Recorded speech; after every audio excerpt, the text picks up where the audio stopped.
Okay, now what if you combine the series and parallel connection such that some of them are connected in parallel, diba? Like R2 and R3, and then some are this branch. The two branches are connected in series with R1 and R4. How how will you solve for the equivalent resistance if you are given such circuit, combination circuit?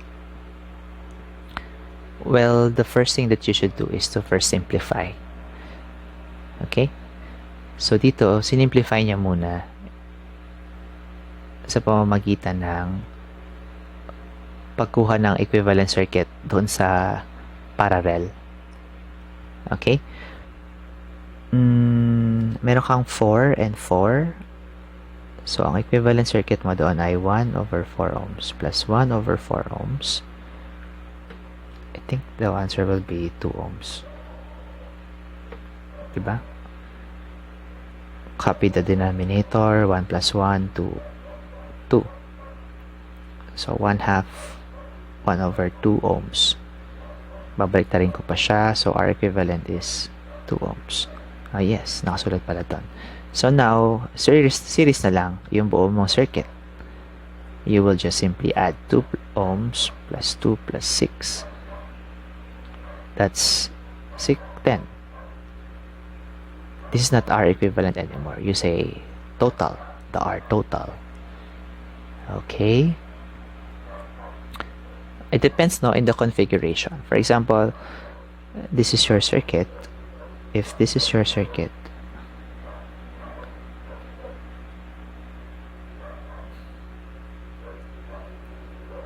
asin siya.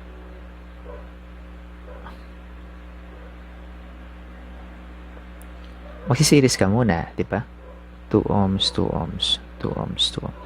Series mo muna to and ito.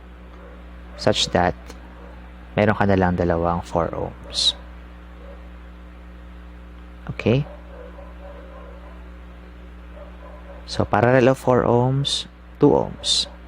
The R total is 2 ohms in that case. Okay? Okay.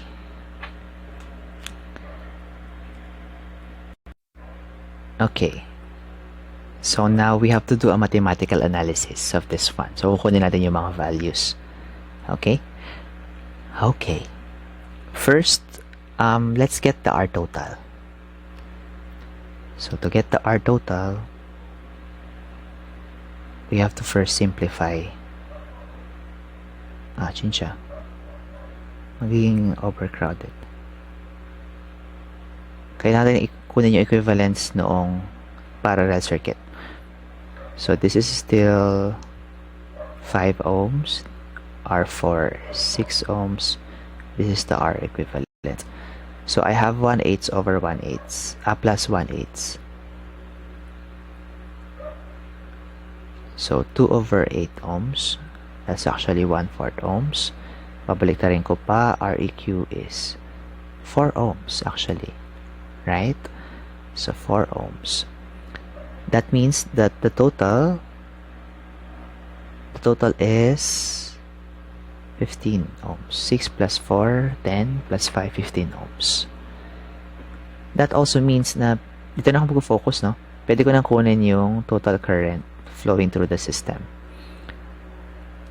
This is 60 volts.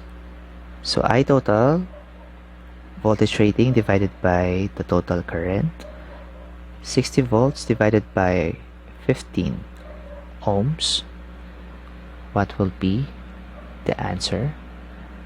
4 amperes. 4 amps.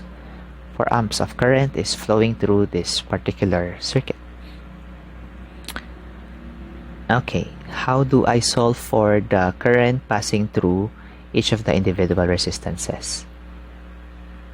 So, here, you will expect na same, di ba, ang current na nagpapass sa I1 saka sa I4 kasi in series sila. Same din yon pero pag sinam mo, kasi this whole branch is in series with R1 and R4. Pag sinam ko yung current na na-split on these two, dapat kaparehas siya nung sa I1 and sa I4. Okay? So already, remember, diba, R1 and R4 is located outside of the branch. Outside of the branch, that's already the R total. So this is already I1 and I4. Now I have to find the I2 and the I1. So I2 V over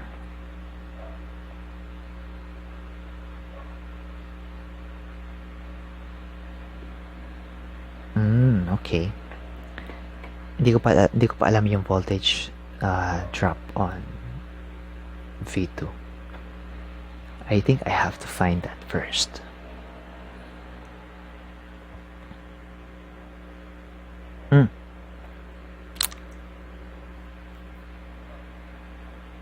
Okay, to do that, let's first solve for the voltages muna ng voltage across R1 and R4.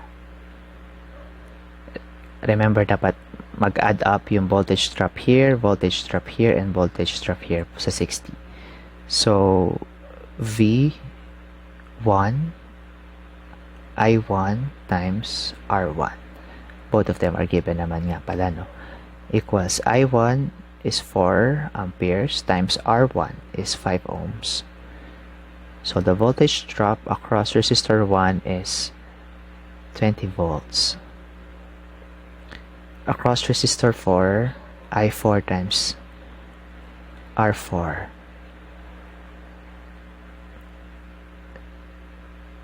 Why did I write 6? 4 ohms, diba?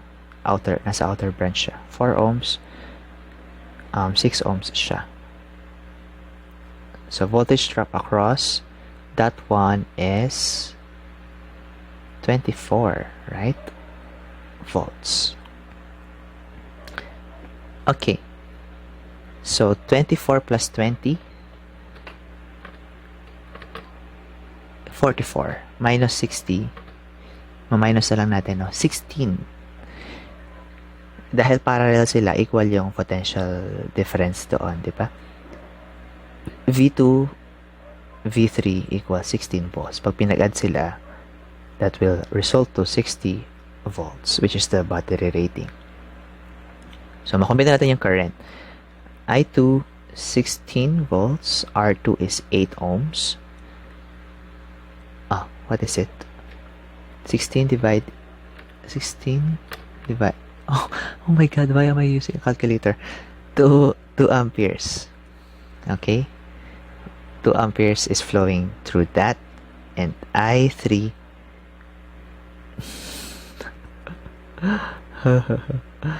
this should be voltage across resistor 3, R3. Oo nga pala, no? Same ang resistance. So, same din ang current na nagpa-pass through.